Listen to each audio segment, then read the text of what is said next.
सुप्रभात प्यारे बच्चों।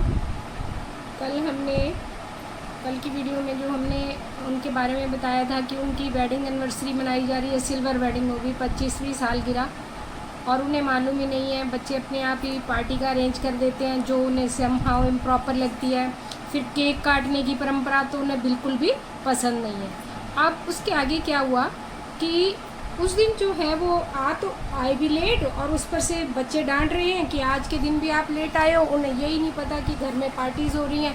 तो ये सब बातें जो है उनको बहुत अटपटी लगती है। उनको लगता है कि ये सब चीज़ें जो हैं मुझे पसंद नहीं है, फिर भी बच्चे करते हैं। ना ही मेरे से पूछते हैं कि आज क्या है। तो थोड़ी देर वो केक काटने के बाद जब वो केक खिलाने की बारी आई तो वो वहाँ से उठकर चले जाते हैं और संध्या पूजन करने के लिए चले जाते हैं। कल मैंने आपको बताया था संध्या पूजन शाम की पूजा करना। तो उनको लगता है कि संध्या पूजन करूँगा और मैं थोड़ी देर के लिए अंदर ही रह जाऊँगा ताकि मुझे जो है उनसे बातचीत ही ना करनी पड़ी, और इतनी देर में सारे मेहमान चले जाएंगे।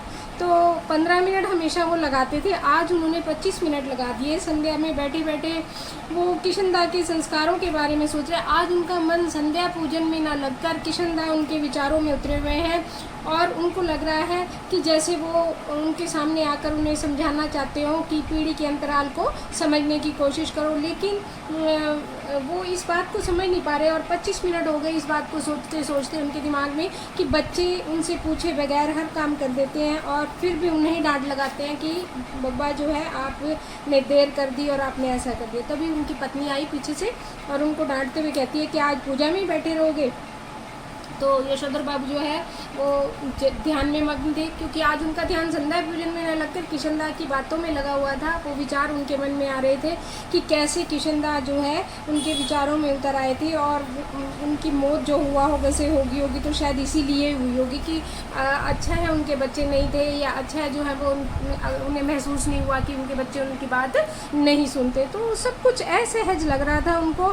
और फिर उनकी पत्नी जब डांटते हुए कहती कि आज क्या पूजा में ही बैठे रहोगे, तो यशोधर बाबू जो है उनको आदत थी कि आते ही ऑफिस के कपड़े उतार कर लाल गमछा डाल लिया करते थे और उस गमछे में बैठ के पूजा करते और रात को उसी में ही अपना जैसे भी सोते होंगे वो कर लेते थे। तो अब जैसे वो गमछा पहन के बैठे हुए थे पूजा करने के लिए, और गमछे में ही बैठक में आ गए जहाँ पर पार्टी चल रही थी। तो उनको गमछा पहन कर बैठक में आया देख बच्चों को बड़ा असहज लगा, और वो आते ही उनकी बेटी कहती है यू आर द लिमिट पापा, भाई आप जो है आप अपनी लिमिट क्रॉस कर रहे हैं, आपको पता नहीं चलता कि इतने मेहमान आए हुए हैं और आप गमछे में आ गए। तो वो उस बात को भी अनसुना कर देते हैं कि बच्चे उन्हें डांट रहे हैं। तब वो सामने देखते हैं कि काफ़ी सारे उपहार पड़े हुए हैं, तो वो अपने बेटे से कहते हैं कि लगता है कोई ये मेहमान सारे चले गए। वो पहले पूछते हैं तो वो कहता है कि अभी कुछ है और कुछ चले गए हैं। तो वो उसको कहता है कि ये देखो लगता है कि कुछ अपने पैकेट यहाँ भूल कर जा रहे हैं, यानी अपने उपहार वो लाए तो उनके लिए थे। फिर भूषण जो है आता है बड़ा सा एक पैकेट लेकर और उनको कहता है कि ये लो। पहले बेटी देती है, बेटी जो है कुर्ता पजामा लाई है। तो थोड़ा उन्हें अच्छा सा भी लगा ये बात देखकर कि बेटी उनके लिए एक उपहार लेकर आई है। और थोड़ी देर में फिर भूषण लेकर आया एक बड़ा सा पैकेट और उसे खोलकर कहता है कि ये लीजिए अब्बा, मैं आपके लिए ड्रेसिंग गाउन लाया हूँ, और आज अब जो है आपका जो पुलोवर है, आपका जो स्वेटर है वो काफ़ी सालों से है और फटा हुआ है, और अब तुम ये पहन के जाया करो, जो बहुत बुरा सा भी लगता है उनको। तो आप ना ये पहनकर जो है दूध लेने जाया करो। यानी बेटा जो है वो उपहार भी अपनी जो पदवी है उसको उच्च बनाए रखने के लिए या अपने प्रेस्टीज बनाए रखने के लिए वो अपने पिता से ये कहता है कि फटा हुआ स्वेटर पहन के ना जाया करो, बल्कि ये ड्रेसिंग गाउन पहन के जाया करो, जो ड्रेसिंग गाउन किशनदा भी पहना करते थे। तो एक बार के लिए तो उनकी आंखों में मतलब पहले एक बार थोड़ी देर के लिए ना की उन्होंने, लेकिन फिर जब बेटा बार बार दबाव डाल रहा था तो उन्होंने ले लिया उस बार को। तो फिर बाबू उसको पहन लिया और पहनते ही बोले अच्छा तो ये होता है ड्रेसिंग गाउन, और उनकी आंखों में चमक भी आ गई ये देखकर, क्योंकि किशनदा भी अक्सर वैसा ही ड्रेसिंग गाउन पहना करते थे। तो उन्हें ये अच्छा भी लगा, और दूसरे ही पल उन्हें ये लगा कि आँखों में तो चमक आ गई लेकिन तुरंत ही वो फीका सा पड़ गया। क्यों हो गई?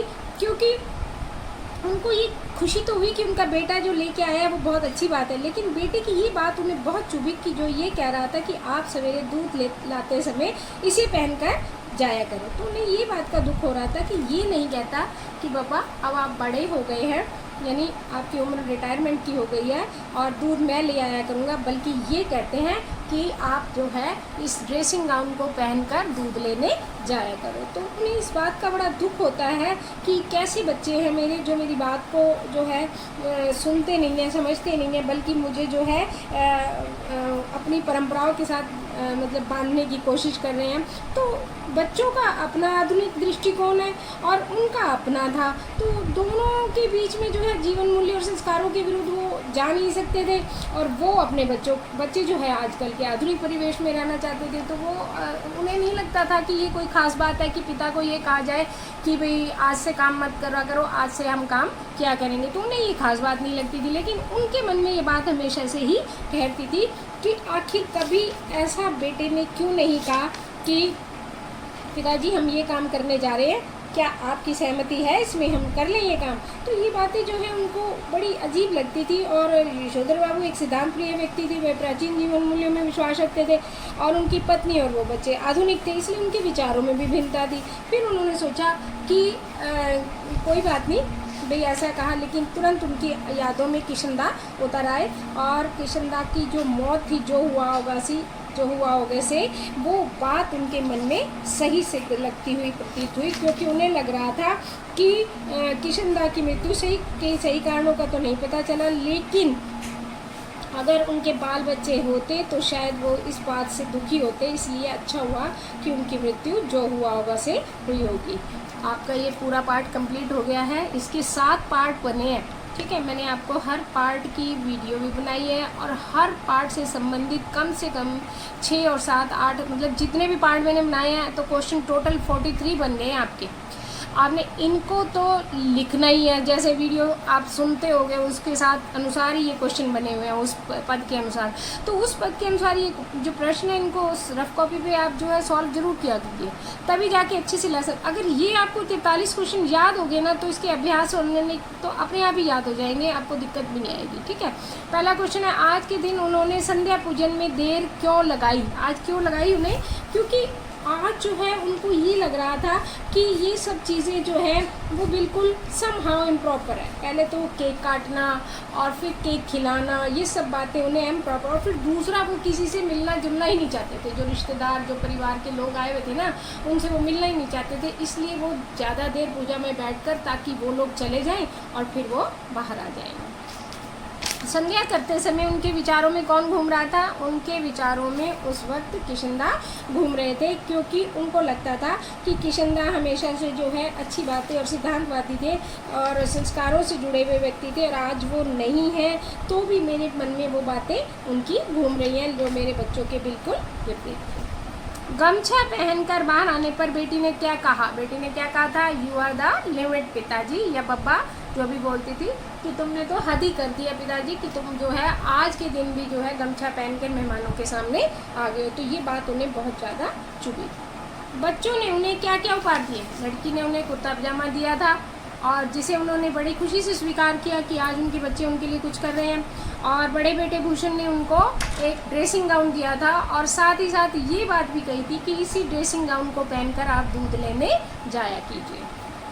भूषण ने ड्रेसिंग गाउन देखते हुए क्या व्यंग्य किया, यही व्यंग्य किया था ना कि आप जब आपका जो पुलोवर है वो बहुत फटा हुआ है और बहुत बुरा लगता है, मतलब अब से पहले उसे कभी ध्यान नहीं आया था कि जो स्वेटर है पापा का वो फट गया है और मैं नया ला दूँ।